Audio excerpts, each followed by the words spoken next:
What's up YouTube? So welcome to today's video, or the second video of today.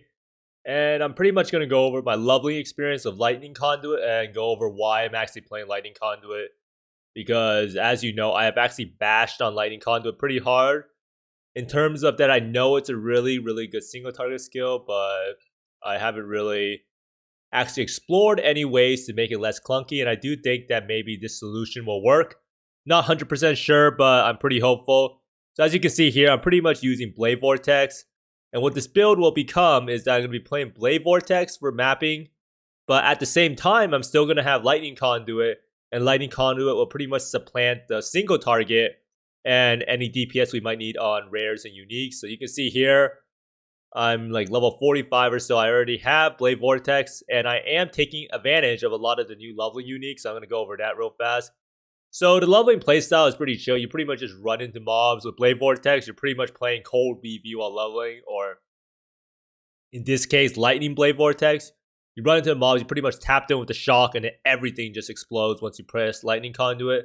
Lightning Conduit is probably one of the highest single target damage spells I've ever played while leveling outside of Hollow Palm, and it's actually quite a treat to try out. So if you want to try out a new skill and you are kind of bored with PoE and everything else, I do highly recommend you give Lightning Conduit a try. Not really sure how the Blade Vortex will turn out in mapping, but this is an experiment. But I do think Lightning Conduit has great potential as long as you can solve the mapping issue. And I will showcase some clips of people mapping with Lightning Conduit and what actually turned me off so much from playing this skill. And as you can see here, the single target damage is absolutely incredible. Purely because Lightning Conduit just does an insane amount of base damage, and you get so much base damage now from leveling, so it's just an incredible experience. So let's get straight into it in terms of why I'm playing this skill and what I'm going to do to build around the skill and potentially make it actually work well. Okay, so here we have, I'm going to try out leveling a new character because I pretty much believe that Lightning Conduit has a lot of potential, and I'm super excited because, as I said, I'm using a lot of leveling uniques. I'm going to go over some of them later on, but you can see here, 1,000 Ribbons, Replica Prism Weave, Vol Caress, Thrill Steel, and I do think that if you actually really hate the campaign, now is the time to try it out. So the biggest problem with Lightning Conduit, right? The skill has incredible single target, and this is pretty much evidence. You can pretty much just go on PoE Ninja, and this is pretty much what inspires me to make builds, is I go on PoE Ninja, and I look at the highest DPS build, and I see, can I actually get the highest DPS? And lo and behold, Lightning Conduit is number 1, number 2, number 3. And this is not really Lightning Conduit. This is more Doryani's prototype. Just works super well on PoE Ninja if you want to have really high damage. But the big problem is the map clear is atrocious due to the playstyle being like Detonate Dead.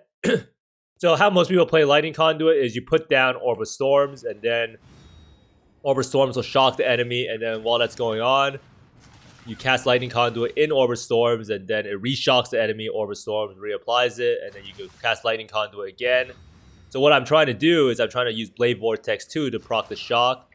And the shock doesn't need to be maximum effect because it doesn't really matter how big the hit of the shock, because you're scaling ailment effect, and then your minimum shock is always 15% because of Elementalist. So Blade Vortex should work out just perfectly fine, if I'm not mistaken.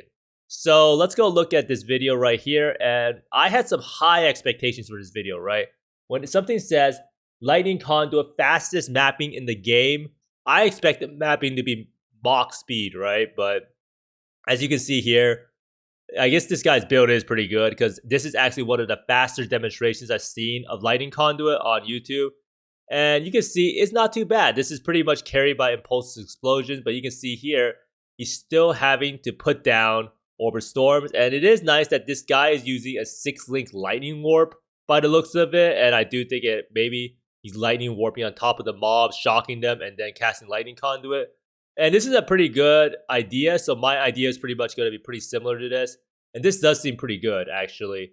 I'm pleasantly surprised, so this is not really using Orb of Storms for mapping. So this guy kind of has the same idea that I have, and I do think Lightning Warp could potentially be good. But you really don't want to rely on casting Lightning Conduit too much, and you just want to be moving through the map. Whether this is the fastest mapping in the game, the jury's still out on that. I don't think it's that great, but it's definitely good. So let's look at another one here. But this one is a different setup. So this guy is actually doing Orb of Storms and then casting Lightning Conduit. So this is what you see when you see the really slow mapping with Lightning Conduit, is that the people pretty much turn this into a 2-button DD ability. So you can think of Orb of Storms as Desecrate and then Lightning Conduit as Detonate Dead. So overall, you can see that this map clear speed is just objectively bad in softcore trade. And there's no way that anyone would ever play an ability if it actually looked like this in the endgame for mapping, at least for me personally. Like I said, choosing skills are pretty much personal preference, but let's get back to the heart of the issue. So I'm going to be using Blade Vortex for clearing mobs. I might also try out Lightning Warp because that guy's demonstration did look not too bad. But having the Lightning Warp everywhere does still have a cast time, so it's pretty annoying. And pretty much you're just going to use Lightning Conduit for tanky rares and bosses. Now the big problem people will have is that you wonder if Elementalist has enough AoE. And you do get a big chunk of AoE from Heart of Destruction. And there's also a few AoE nodes on the tree to have pretty good map clear.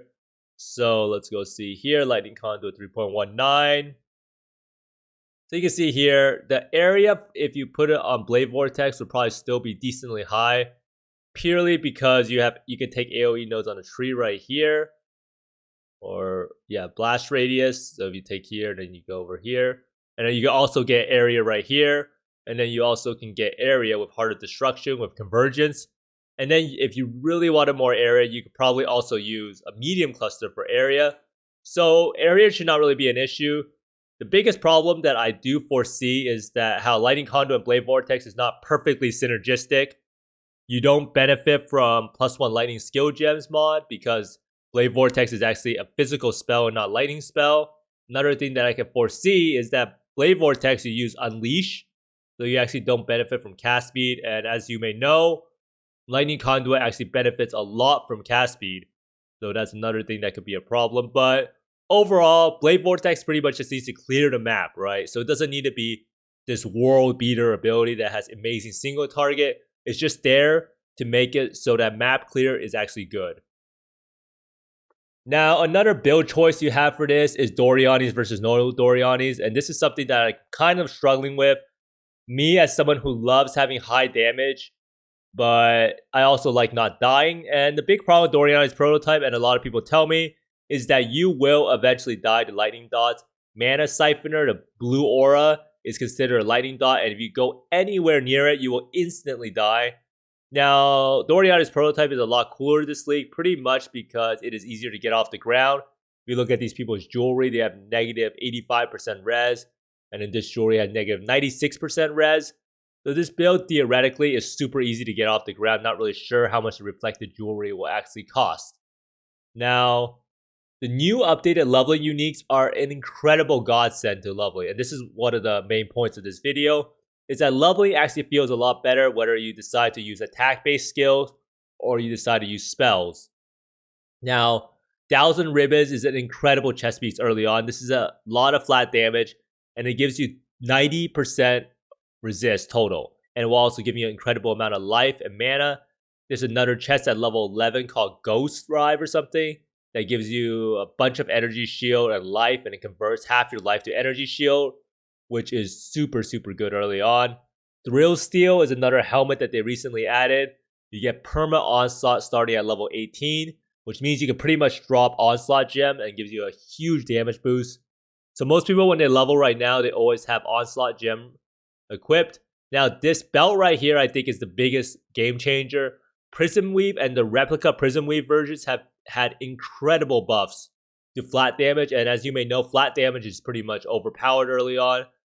If you can see here, Prism Weave has 16 to 32 flat fire damage before it was 7 to 16. So pretty much had a buff by double. You can see here, I'm actually using Replica Prism Weave, and it has an insane amount of flat damage, and it also gives you elemental damage during any flask effect. We're using Barracks Respite for flat damage and spells, and then Shock Prolif. Right here, Barracks Grip % damage leads to shocked enemies. And then Thrill Steel for the Onslaught, and I'm using Replica Karui Ward because it gives you area of effect and area damage. The 7 League Steps are pretty much by default the best leveling boots. And then Vol Caress is something that I tried out. I didn't really know about it. Basically, this also gives you Perma Onslaught pretty much if you use Vol BV. so I could theoretically drop my Thrill Steel helmet.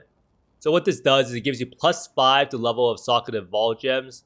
So Blade Vortex is now level 14 when it shouldn't be this high level. So it's pretty much like having an Empower on top. And what the big problem with this gem though, however, is that you actually lower the levels of your support skill gems, which shouldn't really matter early on. The Vol Caress is another amazing item to level with.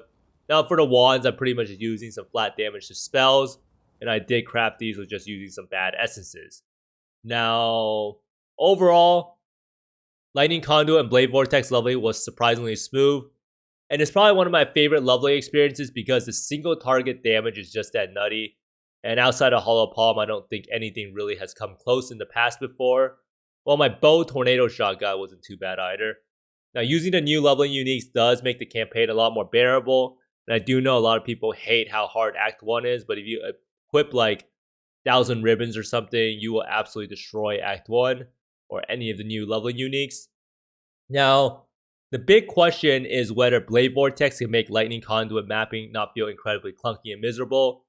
I do think that Lightning Conduit has a lot of potential as a skill, and the numbers are purely just overtuned right now. If you just look at the numbers straight up, I do think that Lightning Conduit is probably a little bit on the high side, and it might get nerfed next patch, so let's hope not. But if you want to try out a new skill, or you're just kind of bored with PoE in general, I highly recommend maybe trying this out. Because even if the Blade Vortex doesn't work, you could always play the Lightning Warp version, or you can just play the clunky Orb of Storms version. But thanks for watching, everyone. If you had any experience with Lightning Conduit, let me know down in the comments below. If you have any tips and tricks for me to build my character. But thanks for watching. I hope you find more Mirrors, Exalts, and Mage Bloods than me. And see you next time. Bye!